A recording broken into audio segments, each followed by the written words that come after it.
F-16 fighter jets will be in Ukrainian skies. The Danish Defense Ministry has confirmed that together with the Netherlands they will hand over the jets to Ukraine, 19 from Copenhagen and 42 from Amsterdam. In light of Russia's brutal and unprovoked aggression, Denmark and the Netherlands, backed by the United States, are convinced that continued support for Ukraine is paramount. Given the creation of a joint F-16 training coalition, we agree that the transfer of F-16 fighters would be the logical next step. The transfer of the aircraft will be vital to the effort to bring Ukraine fully functional F-16 capabilities, from a post on a website of the Danish Ministry of Defense. The decision of Denmark and the Netherlands was preceded by the permission of Washington. The fact is that according to export standards, the country of origin, in this case, of the F-16 is the United States. Their transfer to any said country must be approved. The only condition is that Ukrainian pilots and engineers must complete their training, rebuilt from kilometers to feet and miles to adapt to modern technologies that Soviet-style aviation cannot boast of. The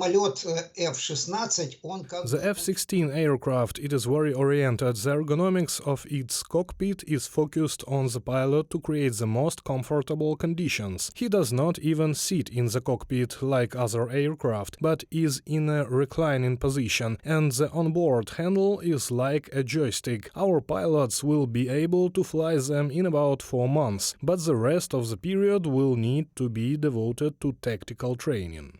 Ukrainian pilots and technical staff have already started training. According to the Ministry of Defense of Ukraine, Alexei Reznikov, specialists will be trained in 11 countries. The exercises have already begun. Someone might get the hang of it faster. People are talented, but so that there are no illusions, it may happen that in 5 months some of the pilots will be ready, but the engineers and technicians will not. An airplane is a very complex system, one pilot is not enough. This period of preparation in the form of training will be used to continue the understanding project when we actually have the aircraft, and most importantly, how much. Alexei Reznikov, Minister of Defense of Ukraine, in an interview with one of the Ukrainian TV channels. At the same time, Ukraine is not focused on obtaining the F-16s exclusively. The country is also interested in transferring Rafale, Eurofighter and Swedish Gripen fighters. These aircraft are also called the Swiss Army knife in the world of aviation. It is they who are closer than others to the Ukrainian sky. During a visit to Sweden, President of Ukraine Volodymyr Zelensky began negotiations on obtaining the Gripen with Prime Minister Ulf Kristersson.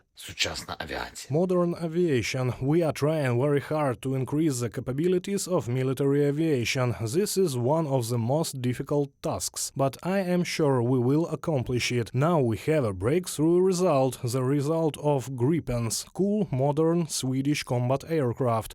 Our warriors are already starting to test them. The Ukrainian leadership is confident that the Swedish fourth-generation Gripen multi-role fighters are a good alternative to the F-16s, since the aircraft is versatile and less demanding to maintain. Reported by Pavel Steinmach, Valeria Nikipilova, UATV News.